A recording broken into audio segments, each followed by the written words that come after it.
All right, live on YouTube. Are we live on YouTube? Yep, got the icon in the corner. So yeah, look, good I know we used to do live sessions on the YouTube channel for the community over big central bank events and things like that. But we obviously have now started Amplify Live. So we've got those guys also on board joining us through the Zoom, which we're delivering this and which we deliver our live stream every day anyway. So do check that out if you get the chance. But we just wanted to, Tim and I got caught in conversation about this entire energy North American situation really since the weekend. I was off work and Tim's peppering me with WhatsApps of weather patterns. So I knew something that was going down, and yeah, inevitably, absolutely, it's been a focal point really for the last couple of days. But Tim, before we get into the energy situation, I don't know if you want to share your charts and just get us up to speed of what's been going on today. Sure, just let me take a feed here. All right, so here we have just an overview of the standard markets that we look at each day in Discord as a team. So essentially, we've seen the dollar actually come off the highs this morning, and the reason why I go straight to the dollar is this really does drive so much across these futures markets. And 7 a.m. just couldn't take a bid over this sort of 91s even area and just went offered 7 a.m., 8 a.m., down she goes. So we had sort of so you see euro taking benefit from that. We're looking at a pullback potential here about 20600s even around that area. You're seeing cable is having a phenomenal run today, up 0.8% off of that as well. We've just had jobless figures come in and pretty soft in terms of a loss of a lot of the figure. Well, basically, reading of 864, I think it is coming in at on an expectation of 861 was the print on an expectation of 765. So more people claiming unemployment, yet the housing starts and building permits up. But we are seeing that softness on that figure bleed into equities here, and in the S&P, for example, in the center screen, down she goes. However, as an oil trader, I normally have very little to do over FMC minutes over these data events, and while oil does kind of nothing and shrugs it off. However, if I switch over to my, I'll stay with this view. However, we've seen, well, just to pay attention, first of all, to the risk that we've seen so far this week in equities is the story of rising real yields and the bonds dropping off there. So that has been the initial downside we've seen Tuesday, Wednesday in these equities markets, right? So the yields rising, prices falling, right? Okay, that's sort of the macro environment we're in terms of the these actual markets, what they're doing. But looking at oil, so I think we covered a video a number of weeks ago when we were here breaking up and holding here. Sorry, not a number of weeks ago, probably about the 7th.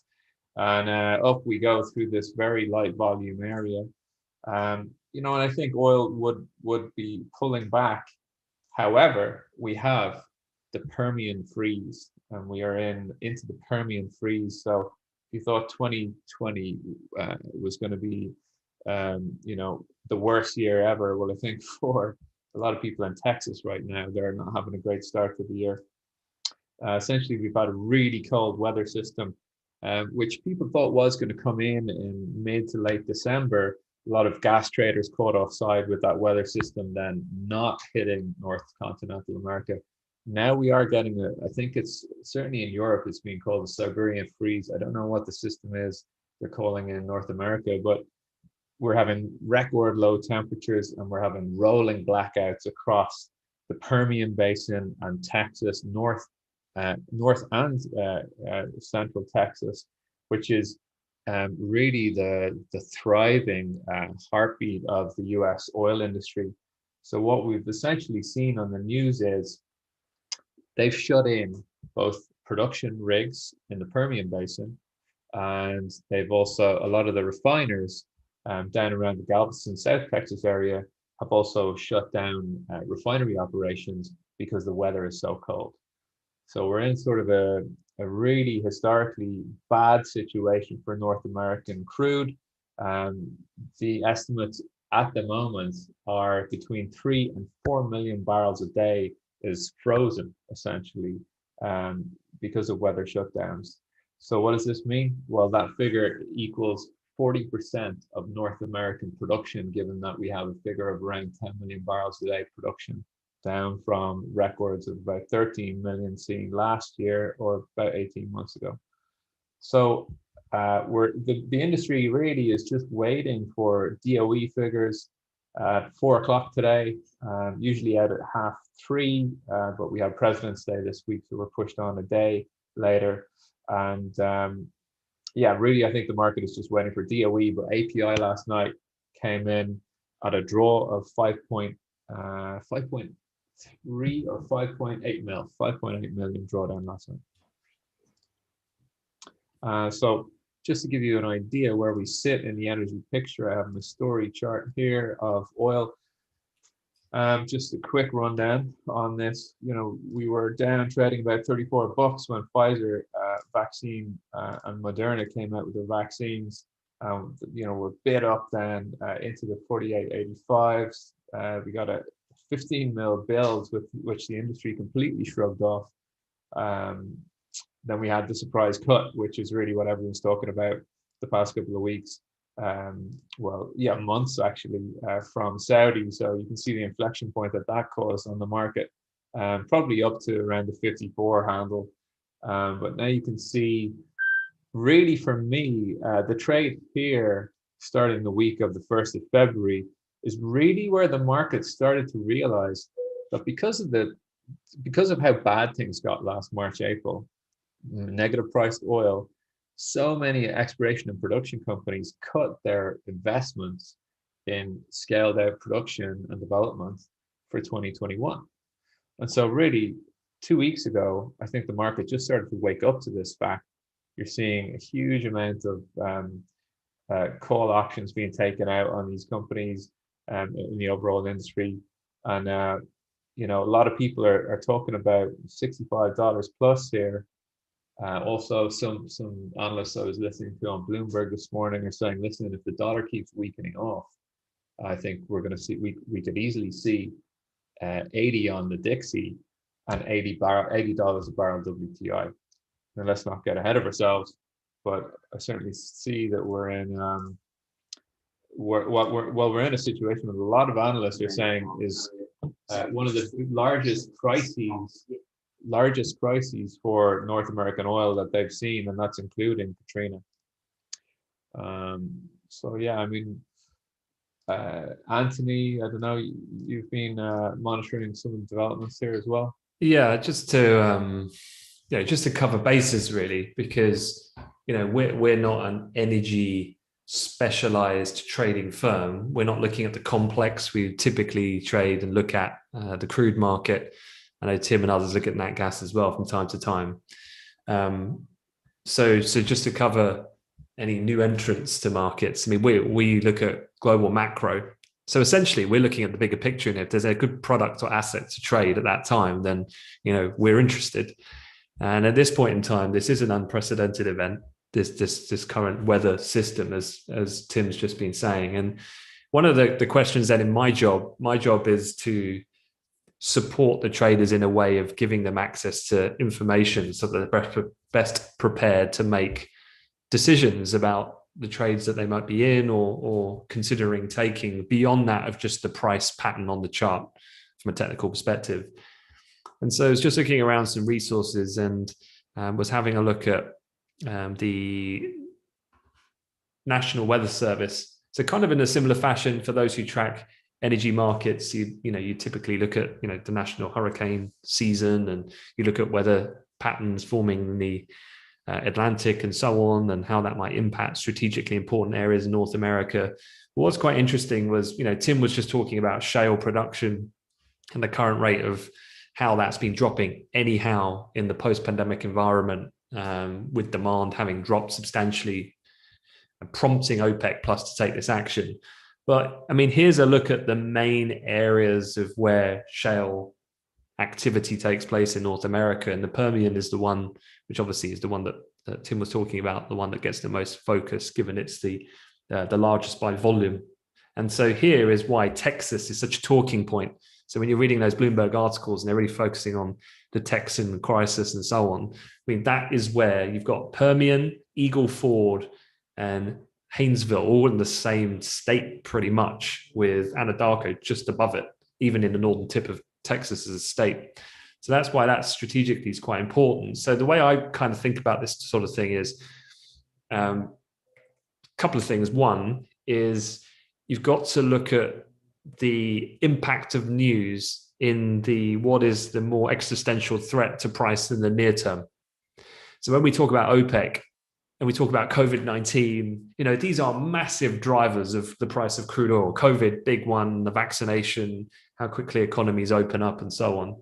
However, there's now this huge weather system that's led to almost a 40% of entire US oil production taken offline. And as Tim rightly said, that renders any talk of OPEC talking about, look, we'll reinitiate a million here, a million there.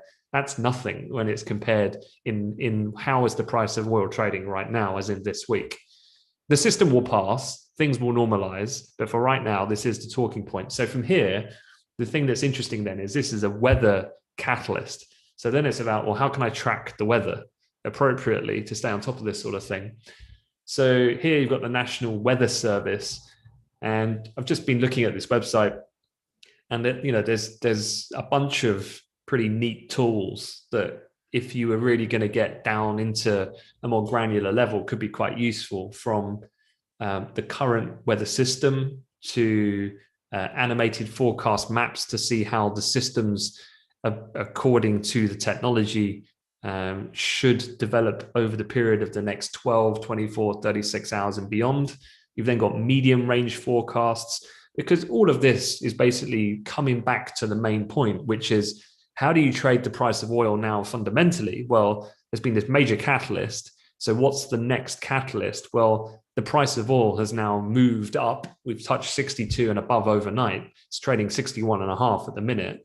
Where do we go from here? And to determine that, it's almost like the worst of the cold snap has hit. How quickly does the country thaw out will determine then how quickly the infrastructure can start, clicking back into gear again. Now, how quickly that is going to be is what's so difficult to anticipate. Now, we can't guesstimate that. Well, we can, but we can have a more accurate guess by tracking these weather patterns on a frequent basis to see then, basically making it as binary as possible. The quicker the weather normalizes, i.e. becomes warmer, or the quicker the process can begin, so that output can start returning to market, and the more bearish that would be for price, or vice versa. So here then there's a few things, and looking at the current weather system. So this update was within the hour. And again, if you remember, if we're overlaying, this with this, it's okay. My understanding is then that Texas as a state is particularly important. Obviously, we know the Gulf of Mexico as well is very sensitive for crude oil and energy prices. Yeah. So then it's about, okay, so what is the weather like in this particular area? Like Oklahoma, for example, obviously incredibly strategically important as well for oil.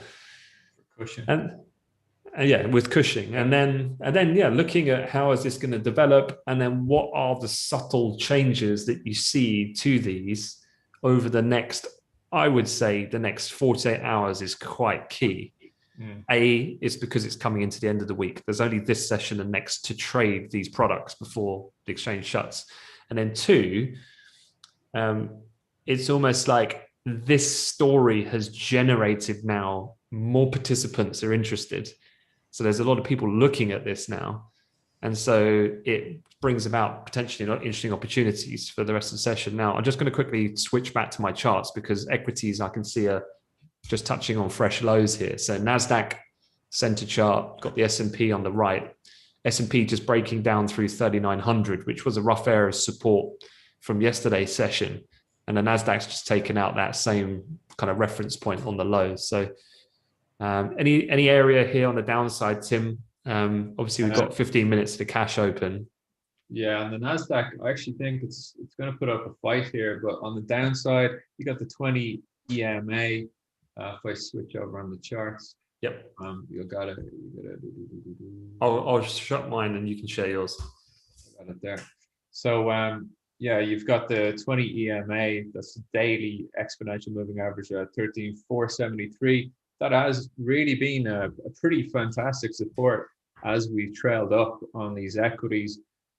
Looking at the broader picture, though, for the Nasdaq on the daily, you can see here on the right-hand side of my screen in the 30-minute here, as we push down, we are now pushing down through a pretty savage level that was 535s. I think we easily come down to this 20 EMA right now, and actually this high here from the 21st of Jan, just below, also with this overall trend channel up that we've seen. I think that'll be a nice place to put on a little bit of risk and probably fade this what is a down move right now. Also yesterday we saw a fantastic support on Nasdaq 25th of Jan high. Really lovely fade on the downside there, back up. So yeah, it's big levels. We're down 1.24% at market right now in the Nasdaq, and we haven't even opened. What we have seen though is any downside that we see pre-market and early on the market open on these US equities, we do kind of get bought back up again pretty quickly. You know, people buying these dips, you know, love it or hate it, there are dip buyers out there. I've heard they exist. So just to finish off on, well, let's keep having a look at some other levels on these US equities. You know, the S&P under pressure here. We did cover this in the pre-US video, which is live in Discord right now for the team. But let's see, S&P. If I can find my chart, there we go. Yeah, this is what the S&P looks like right now. I've been looking at this level up here, the 3963s, a little bit of a fib extension area, and then the magical 4,000 just above at the top of this red zone.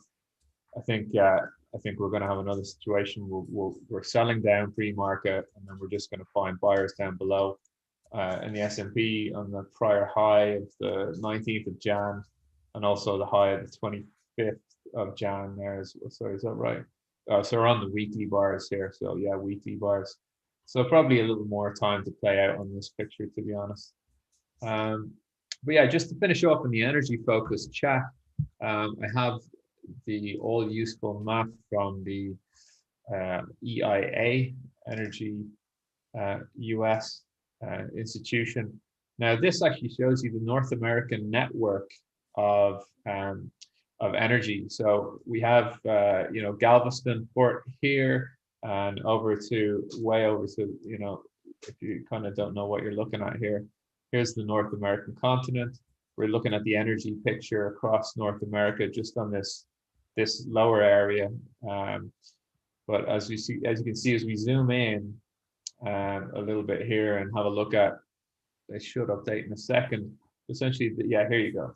So essentially, this is a lot of the Permian basis up around here. This is the area that's really badly affected right now. And you've got Cushing Point is right here. I don't know if you can see my charts. Let me just use an annotation tool. Get a big pen going on. Yeah, something like this. So essentially on my screen, we have Cushing is right here. And then this frozen out kind of Permian basin is all this area here. And then this is the main delivery and point for the refineries. So all these guys in the bottom bubble are shut down for operations. They're not buying in oil. And in the middle bubble here, they're shutting down operations and there's nothing going to the ports. So, you know, it's a really bad situation. Anyway. Cool. Well, we've got just under 15 minutes now until the open on the NYSE. In terms of the rest of the session, what's in store from a schedule point of view? You've got... Yeah. Let's just stop that one. Yeah. Well, we have DOE coming up. So, yeah, I mean, the other thing we have to take into account here is Department of Energy readings. DOE. Now we have a specific way of trading DOE here. Well, I do anyway, and a lot of people using this. So if I kind of just focus in on my energy book here, let me just get it up.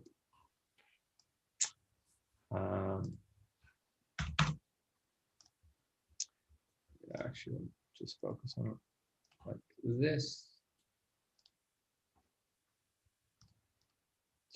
So here you can see WTI in a 30-minute bar on the left, and you've got a daily bar on the right. Now, I actually forgot that I tracked this massive downtrend in oil.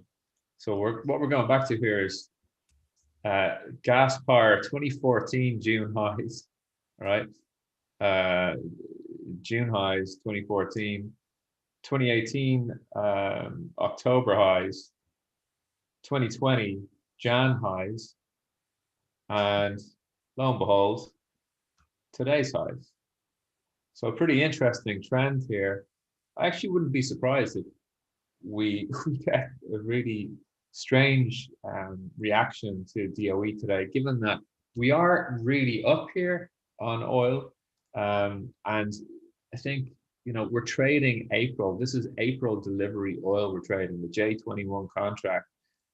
I don't know why traders would essentially be paying 65 bucks for oil delivery that isn't for another, essentially calendar wise, well, a month and a bit now, a month and a half, because this weather system is going to be old news by this time next week. Well, almost old news. So maybe there's a little bit of, you know, buying the rumor and buying what's already happened and sell the fact. So that adds just another interesting dimension to this. But to show you what happened on the API last night, essentially just delete this off and make this look a little better. So when we got the readings, this was the initial bid here that we got out of the API's drawdown of 5.8 mil. And we're stuck within that range. So this says to me that traders are definitely not that excited about pushing these prices further up here right now. I think if we get a confirmation of this on DOE, I think we could push in here, but there's a little part of me that wants to take a short on that, and down we come. Given the technical layout of this, and that so many people are just going to want to buy oil, I think the contract you want to be looking at if you want to be a buyer of energy right now is nat gas. Now this is nat gas on the daily, the weekly, and then we have nat gas on the 30-minute here. We've seen we're just springing up out of this area. I think we were up about 8 or 9% yesterday. You know, same day before. This is trading at $3.15. I think something like 60% of the other grades of nat gas, this is Henry Hub, 60% of the other grades are trading at like $150. One of the grades in the Rockies was trading at $600, which is historically, I don't think they've ever traded at those high prices. Anyway, that's really a rundown from me. Any questions out there in YouTube land, I wonder? Just while you have a look, let me have a quick look at the currencies, just to give some variation to the different asset classes. So, yeah, I was just looking at cable and euro. I was talking about this a little bit in the morning briefings. So, you know, if you're new to the channel, don't forget that every day I basically do a morning macro fundamental update. I normally do that pre 7 a.m. for our Amplify Live community, and then it goes up on the YouTube channel a bit later. But what I was talking about this morning was just the ongoing, it's been fairly persistent of late, is the divergence between sterling and euro, and sterling certainly putting that into heat this morning, where, you know, we've basically touched 140 in cable, which is a meaningful level on the daily chart. We've been looking at that as an eventual target for quite some time. I know people like Sam have been just pretty patient, just sat there waiting for this to eventually materialize. And based on the notion that, and I was listening to an interesting comment from a talking head yesterday. I was watching on Bloomberg, and they were asking him about, well, are we starting to see the first remnants of the disruption that Brexit is going to cause by what's happening with trade and the Northern Ireland issue re-emerging and so on? And I think he's right in how he replied, which is the thinking being that Brexit definitely will have structural issues in the period for the next years to come. But right now, for the next 3 to 6 months time horizon, this is about vaccinations and reopening the economy. And that's the key driver or metric that market participants are looking at when it comes to sterling. And so although there might be an over degree of optimism about how smooth Brexit has been, it probably is a lot more bumpy to anticipate in the future for discussions we've had before about still a lot of unresolved issues. But the point is, for now, it's about a vaccine story, and the UK continues to perform well on that front. So that's what's kept that belief there. And, for someone like Sam, I know from a fundamental perspective, you've got to maintain a belief as well that the Fed are not going to be phased by this renewed reflation idea, which they have pushed back against. Brainard, just before he came on, you've had the minutes last night, you've had Powell, everyone's pushed it back against that early notion of that initial post-Georgia Senate switch to the blue wave that initiated that kind of reflation thinking. As long as the Fed remain that way, in combination with the UK continuing the trajectory, which is a divergence in an outperformance of vaccination rollout comparative to, say, mainland Europe, then that's what's kept that sterling currency so supported, irrespective of the disconnects, you could say, between that of the reality that's on Main Street, which is, I was reading this morning, at some point, furlough's got to end. And when it does, there's millions of jobs that you could say are zombie jobs that have been kept alive. And these are not just individuals, these are companies as well, by the idea they've been backstopped by the government. That's the tricky point, I think, that not just the UK, but every economy faces in the future, which is a decision point of turning the tap off fiscal stimulus. And this is what the market's chewing over at the moment as a key issue. And that's what's splitting opinion. I've heard a lot this week, and Piers and I will cover this definitely in the podcast tomorrow. And that is this idea of people are starting to get ever more concerned about equities. The higher we go, the more the bears start crying out that, we need a pullback here. And it's an interesting point. And at the moment, from the people I've been listening to, it's a split opinion right now between those who are pretty firm. I would still say on the balance, the majority consensus is that we go higher. And that ability to have that sustained, more impactful downside might not emerge yet. I do think that the risk of that, though, does come in time when we get to that tipping point of, economies are 75%, 80% inoculated. Economies have to reopen. What does that then mean for fiscal monetary policy? That, for me, fundamentally, from macro top level, is the key that then could create something more meaningful and a reaction effect. But underlying that, don't forget that, it's a weird environment where theoretically, though, the companies should be performing better in that type of economy, which is heating up, which is performing. It's just the removal of this kind of low era environment. But that's the Fed's job then, in an Yellen-esque format, to do it as smoothly and gradually, as cautiously as possible to keep the gravy train running.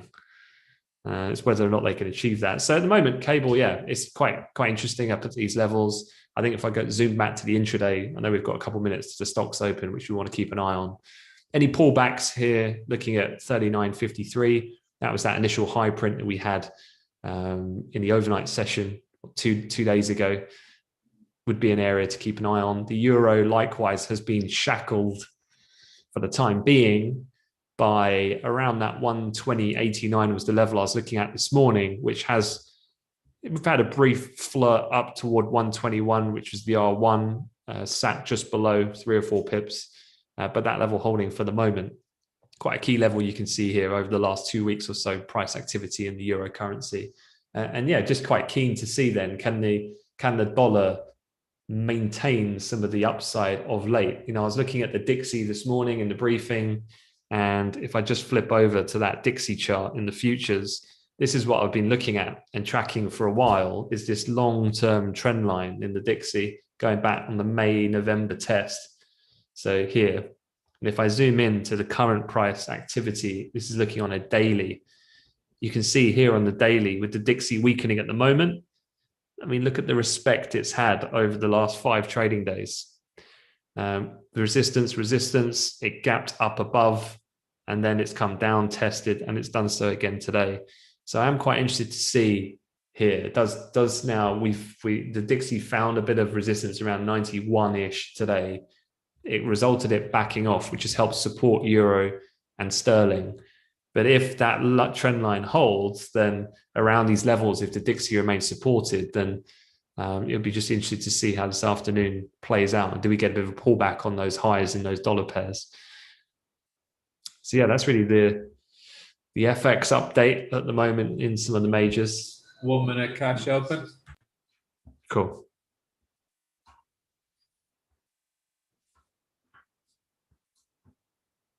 We are going to get the GameStop hearings today, which is, grab the popcorn, crack a beer. That's going to be good viewing. I can just see Will's joining us on the chat. I see. Yeah, need a pullback. Yeah, I mean, Will did a really great session with you, Tim, on Bitcoin, and the idea about, I don't think anyone is not of the view that some of these assets can go higher.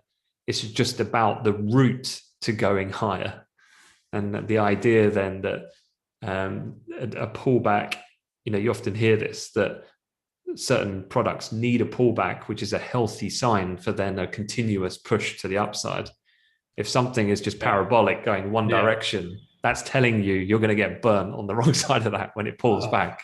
100%. We talked about this in gold a couple of weeks ago, and that I was just like, the deeper we got a pullback, the better I like it for getting along and for getting into longs. It's just dizzying. I'm actually a little bit tired of hearing about the correction that's coming. And as we were talking about before this session, I was just saying, listen, how about Yellen and Powell just rip the Band-Aid off, announce when they're gonna start to ease off on the QE, and we can start getting some real good movements and realistic value into the market. We're open now on equities, pretty unchanged really across the board, although you've seen cable taking a little pullback there.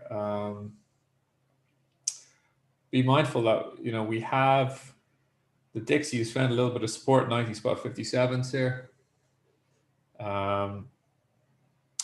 And we have been bought up on these pre-market sell downs for pretty much the last year. And any of these pullbacks is just being bought right up. But more specifically over since Tuesday, any downside pre-market and during the open on the market is just being snapped up. So you're getting that pullback on cable now to yesterday's high. Should act as a floor, but I mean, it's up 0.68% already on the day.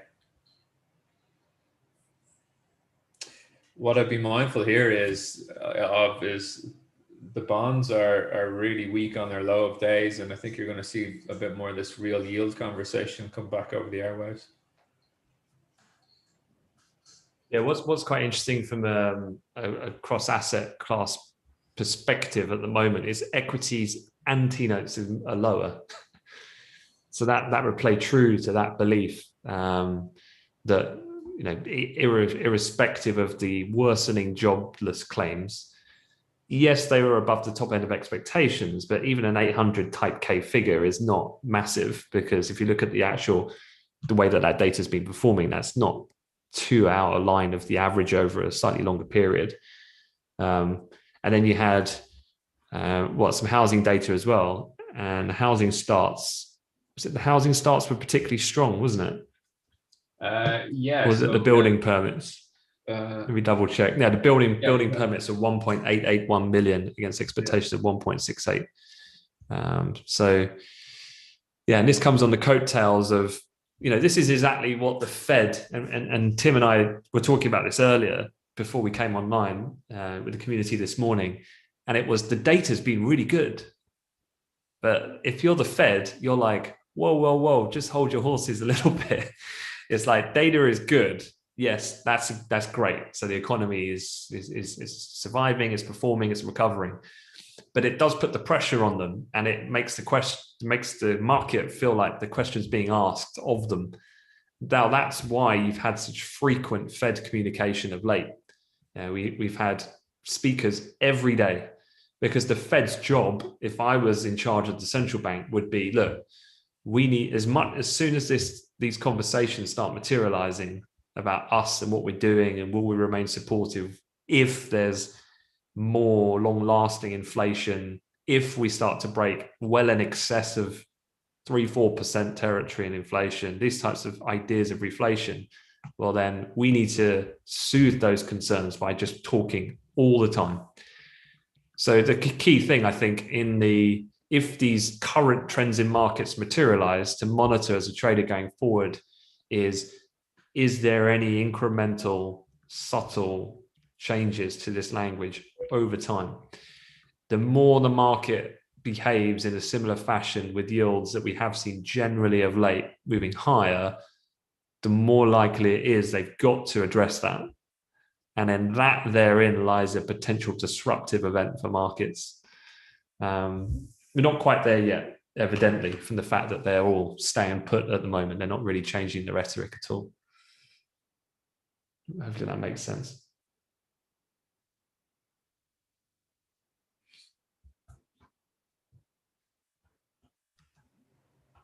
Yeah, I just think with these yields rising, people who have been fleeing the bombs over the negative interest rates are going to start to get enticed back in there to the, that risk off product, get a little bit more yield. Come on, Tim, don't do this to me. You've just tweeted. I've just seen a guy who looks just like you has just tweeted something. You got to talk me through it. I don't know what you're talking about. Somebody said short oil. Is that right? So okay. So what markets held up? People are waiting because even though, as we've said, the weather system is the undeniable driving factor, but that doesn't mean that the inventories won't cause a degree of volatility very short term over the release. And so what you're thinking, markets are just holding price, waiting for 4 p.m. for the data, and then it might give back some of that bid. I just feel like it's too obvious right now. It's too obvious, and Yogi's getting very excited again. He was very excited about the Wells Fargo, or no, what was it, Walmart earnings. Yeah, I think I just think this weather system is going to be over. And I was reading analysis that the situation on Katrina, actually everything got back to normal very quickly. So, going with what we were talking about, likening this to a hurricane trade strategy, whereby you buy the rumor, essentially, you buy the fact that this hurricane is like imminent within 48 hours, 24 hours. And then as it's hitting land, you're literally unwinding that trade as it's hitting land, because within 12 hours, all those refineries, all those rigs are just going to be back to normal operations, quick smart. And this is just par for the course for these guys in the Gulf of Mexico. So I see this risk premium of the freeze. I think that risk premium in particular is going to have to be unwound very quickly, within a matter of I'd say 24 to 48 hours. So yeah, I'm really looking at both sides of this. But I'll show you the chart. I'll show you the chart. And then you're going to be covering this in full on the Amplify live stream, the That's DOE right. release. As I do each week, I cover Cool. in Discord to the team. I cover the DOE release live, and we look at the strategies in and around that. So let me just my system is a little bit slow right now. Can you see the screen? Yeah, there you go. Yep. All right, this is WTI on the weekly. Now, the chart you're looking at is the J21 contract. That's April 21 futures.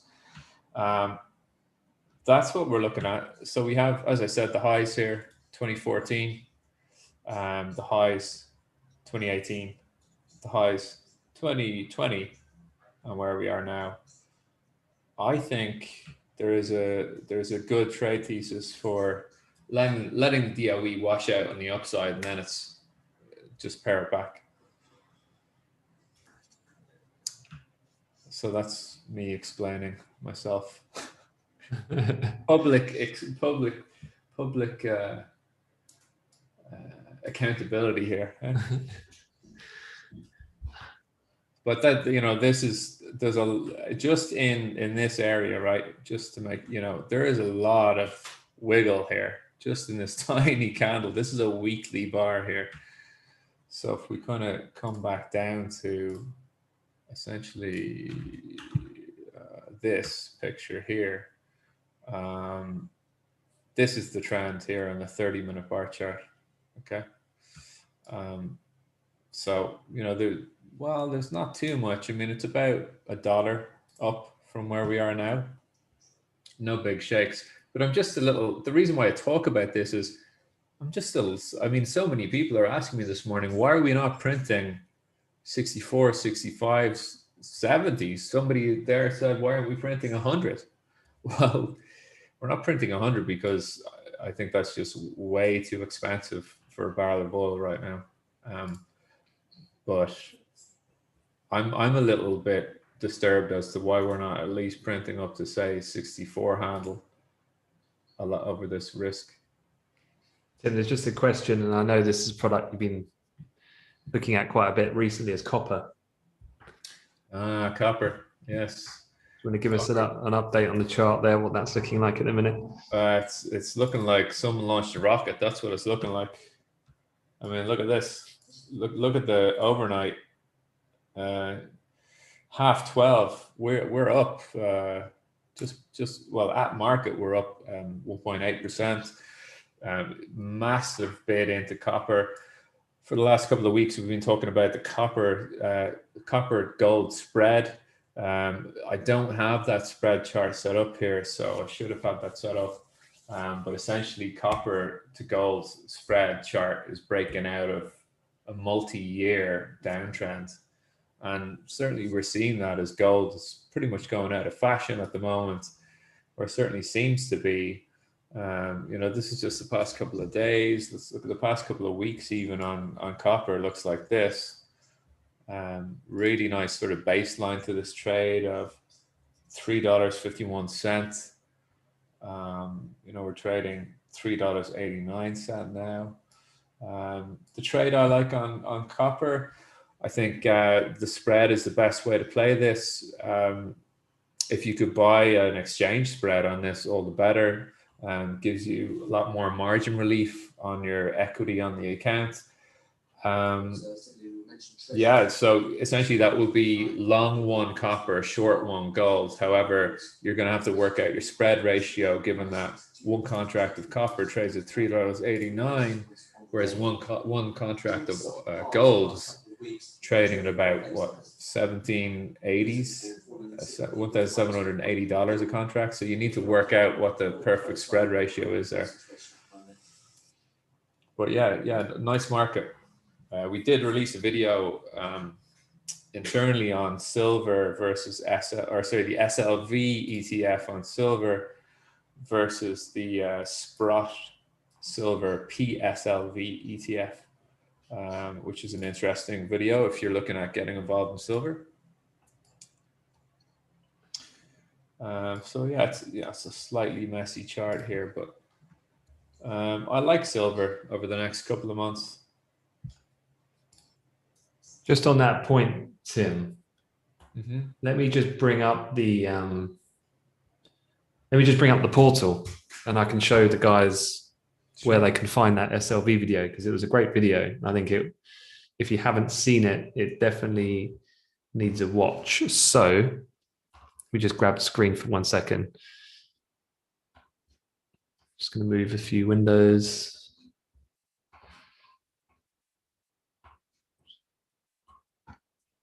So this is our on Amplify Live. There's 4 separate sections. There's a live stream that's run by Tim every weekday. I join him for any time there's major events going on to add my kind of fundamental view on things. Separate to that, then we have a Discord room, which I'll show you in a second. And then we've also got some training material that's on demand, but more than that, updating continuous educational pieces, live training events, strategy discussions, and so on, that all get stored on the hub.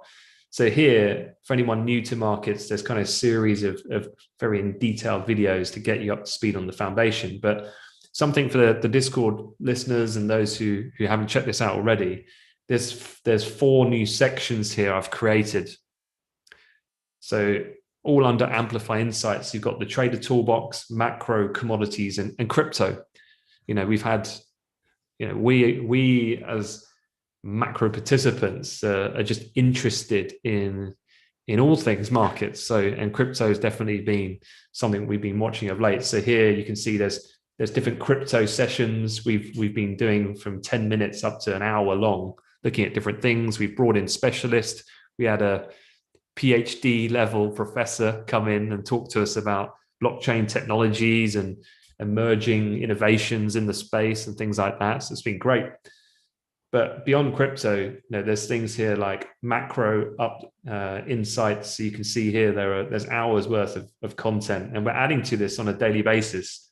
More structural stuff where we talk a little bit more away from markets, more about the trader, cost structures, balancing trading and work life, longer term portfolio management, single stock selection, all these sorts of things.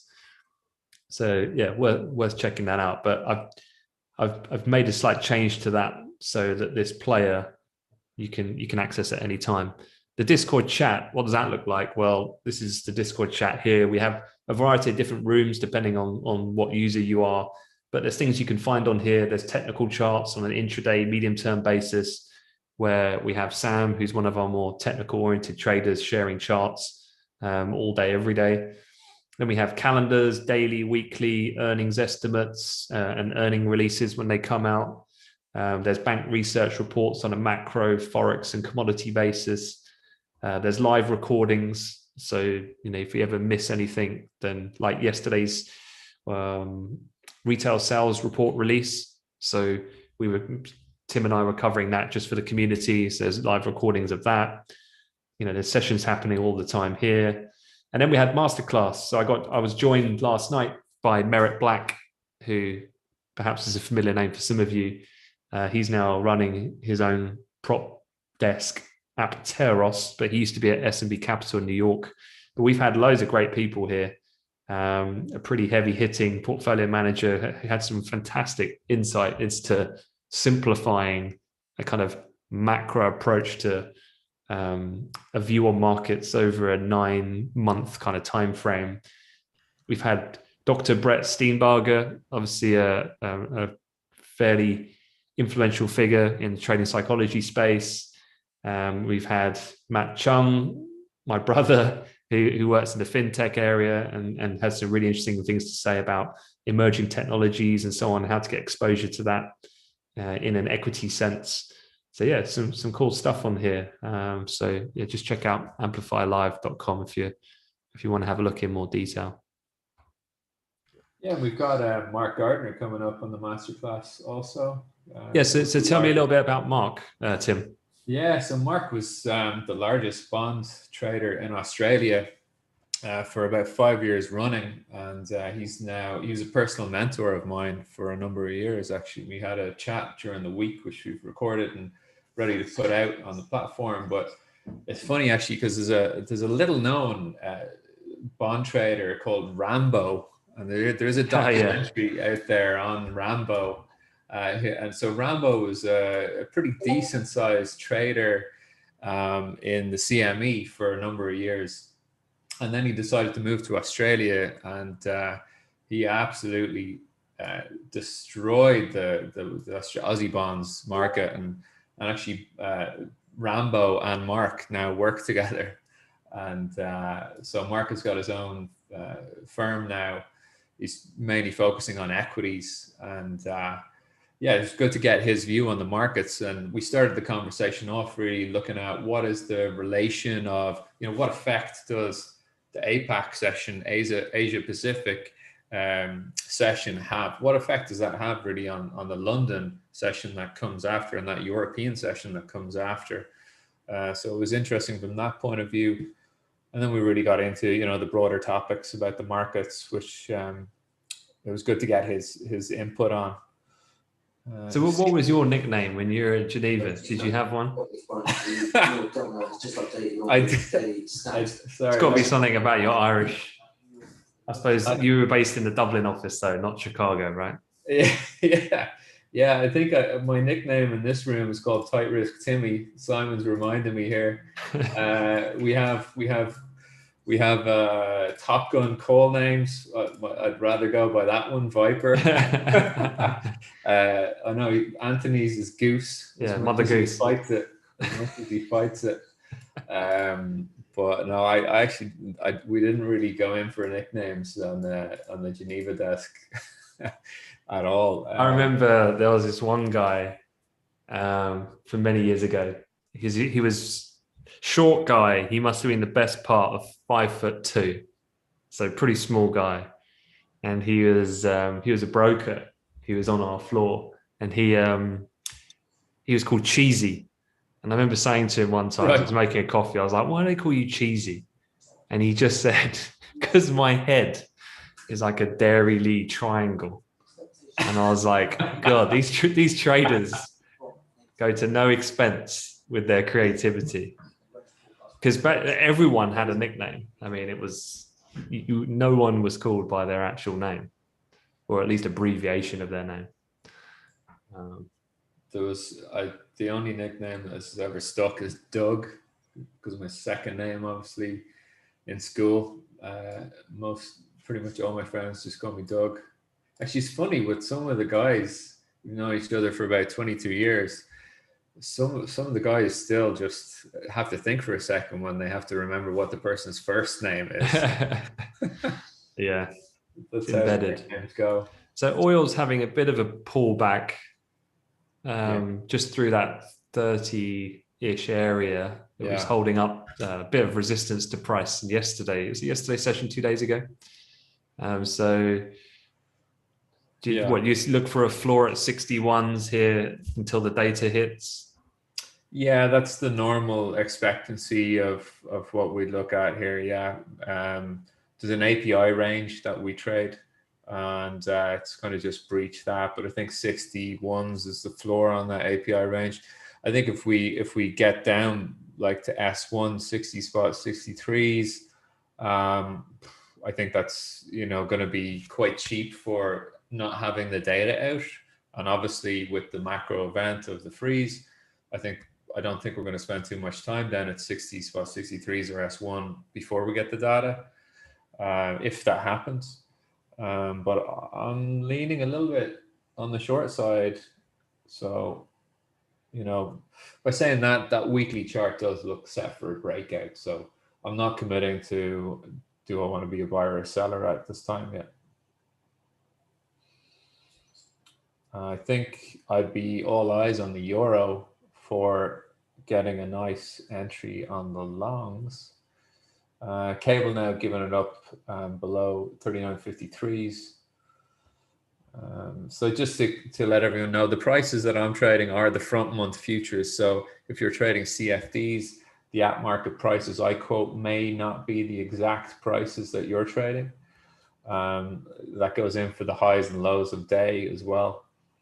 Unless you're trading direct market access, CME across then NYMEX or CBOT or COMEX, as all those CME listed sub exchanges.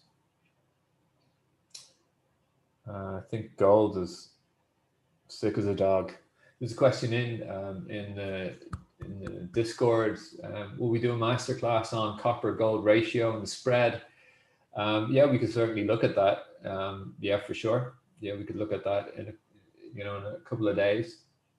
We can perhaps we can organize it, and Will can join you for that, and just do a chat for the community during the day, and we'll just record it for anyone who can't. Yeah, Can't attend it. Absolutely. So add to the. Let me shoot Will a message now, and perhaps he can do it with you tomorrow morning. FB, just further criticism with regard to some of its move in Australia. This time from the publisher in the UK, Guardian Media Group, believes that public interest journalism should be as widely available as possible to have a healthy functioning democracy. As well as say governments must play a role when it comes to establishing fair and transparent regulation of online platforms. Just that regulatory scrutiny from and now the court case, but not just in Australia, this is from the UK today.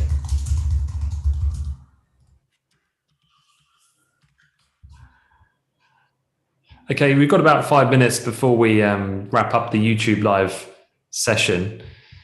But if there's any questions while we're here, let us know, because otherwise we're going to flip back and just continue the private live streaming on Amplify Live for the rest of the afternoon. So while we're here, and if you are following on YouTube only, hit us with your questions and we'll do our best to address them for the next 5 minutes. Gold headed to 1,500. Oh, I don't know. 15s. That's is my. Oh, I don't know. What do you think, Ant? 15s? I can't see it. I think that's a little too cheap. But I certainly bite your hand off to buy gold if you have 1,500 over the next week for sure. Just having a look here on the monthly. I mean, there would be 1521. It's obviously a really important area we're at the minute, which on the daily kind of looks like that level we were looking at.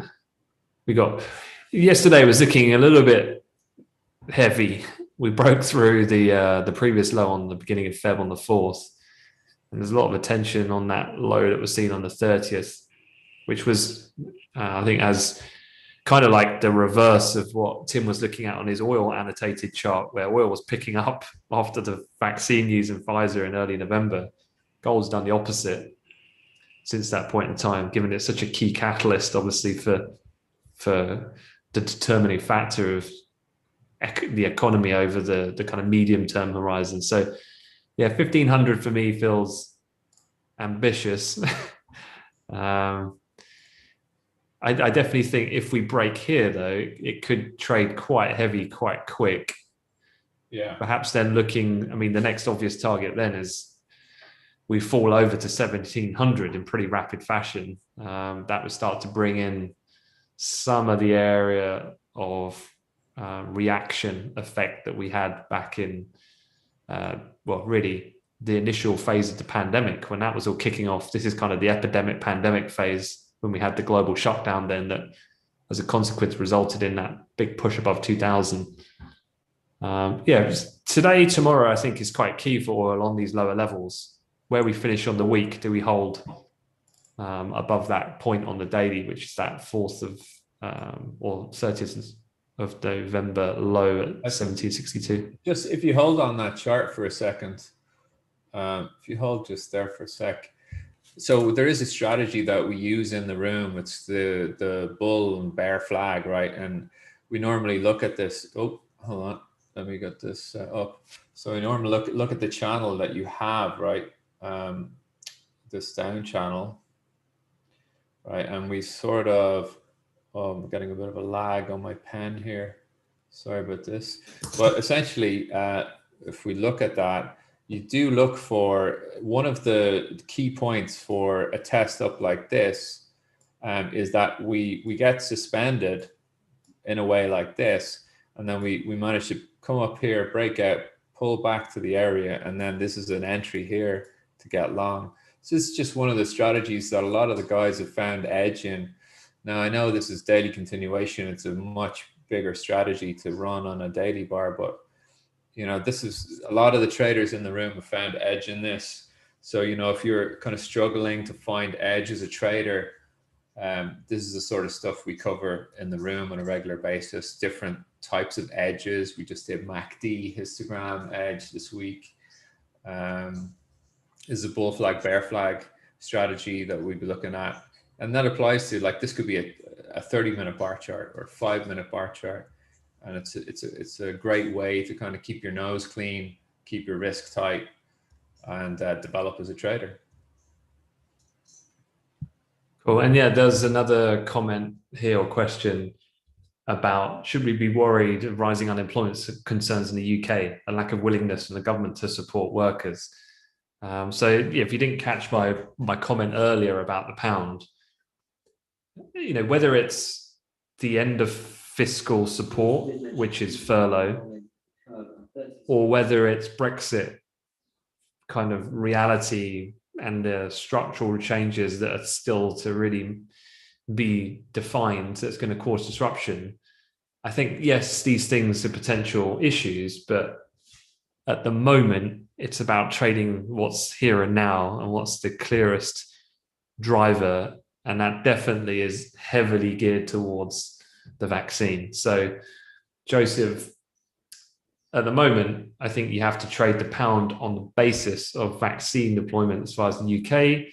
As a consequence, the speed of restrictions and how they are loosened, that will be the most powerful thing in the 3 to 6 month horizon. I think beyond that point, then once we're over that period of adjustment or readjustment back to a degree of normality, then people will start bringing in these other factors. Probably the unemployment one, the end of fiscal support, I think is an interesting one, perhaps even before the Brexit issue, which I think could be even years before a lot of those things get really addressed in their entirety. So the effects on the pound for now is definitely, and what has been in the short term, an outperformance comparative to peers. As far as the FTSE is concerned, I mean, the FTSE index is not something I typically look at on a regular basis, but you know, Tim and I were looking at the FTSE probably about 6-8 weeks ago, and we were saying that the relative underperformance of the FTSE, because of the fact that not only has COVID hit, but you've got the drag headwind of Brexit, which has kind of been a bit of a noose around its neck, given the uncertainty going into then the agreement that now materialized, obviously at the end of last year. So yeah, most of the things I read, people are still relative bullish about the FTSE prospects at the moment. I mean, I can't really speak about it much from a technical perspective for right here, right now, but yeah, the FTSE for sure. I think the pound will be much more sensitive, I think, to those aforementioned things: the vaccine, the restrictions, the end of furlough, and probably reduction of fiscal stimulus, and then Brexit. I think the FTSE might well just be more of a catch-up and a lesser volatility reaction than the FX market. That's probably what I would look at. Okay, final questions. Do you recommend a Squawk service? Yeah, if I was going to recommend one, I'd probably have to recommend New Squawk, because you know, we look at the world in a macro point of view, and they're the best by a country mile for macro coverage. It depends what you're trading. If you were trading single stocks, I'd probably recommend Trade the News. You know, they have been the best in the business, but they cover single stocks specifically. Don't go to them for macro. I'd go to New Squawk for macro. Just cover a couple more questions in here. Yep. Does someone in Amplify here use volume? No, but market profile more so. That would be me. And then how do you see the effect of, okay, Anthony loves talking about interest, or sorry, inflation at the moment. It's his favorite topic. How do you see the effect of interest and inflation on cyclical industries like travel in the coming weeks? I think prices are going up and there's no stopping it. That's my view.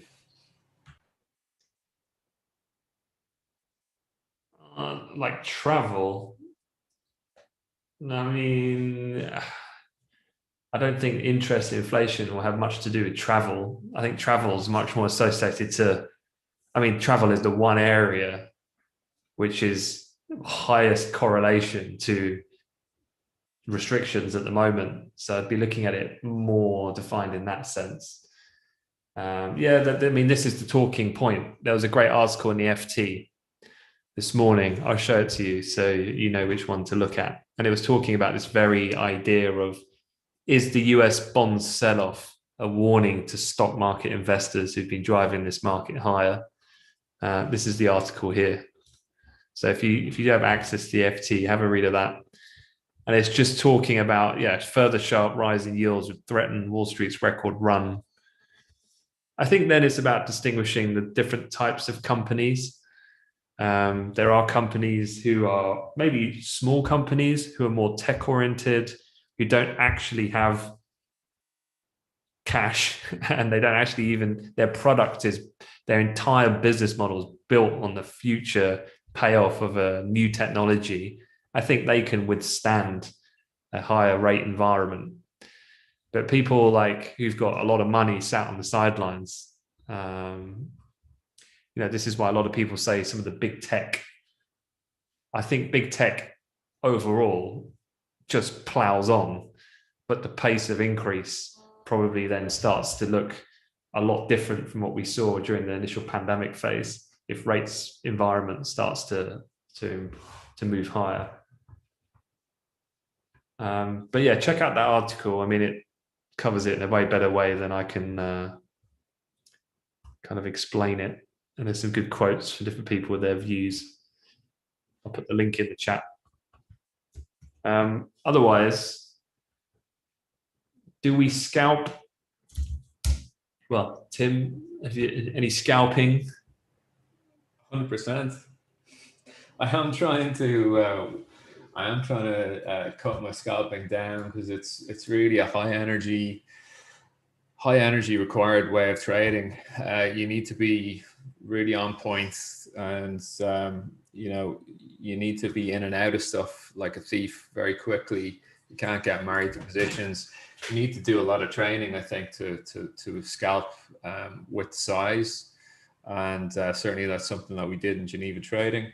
But really, for me as a trader in my progression, I'm looking to more hold that size over much longer time frames, going into a number of days and weeks.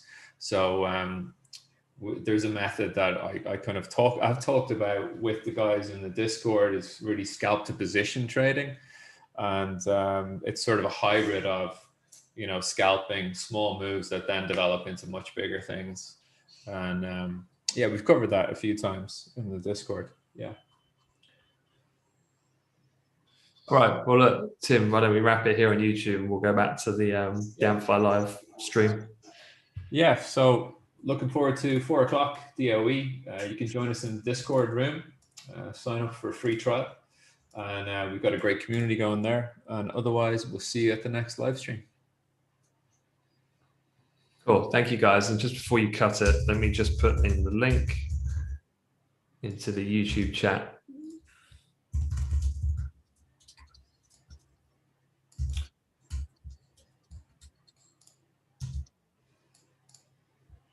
All right. Thanks so much, Tim.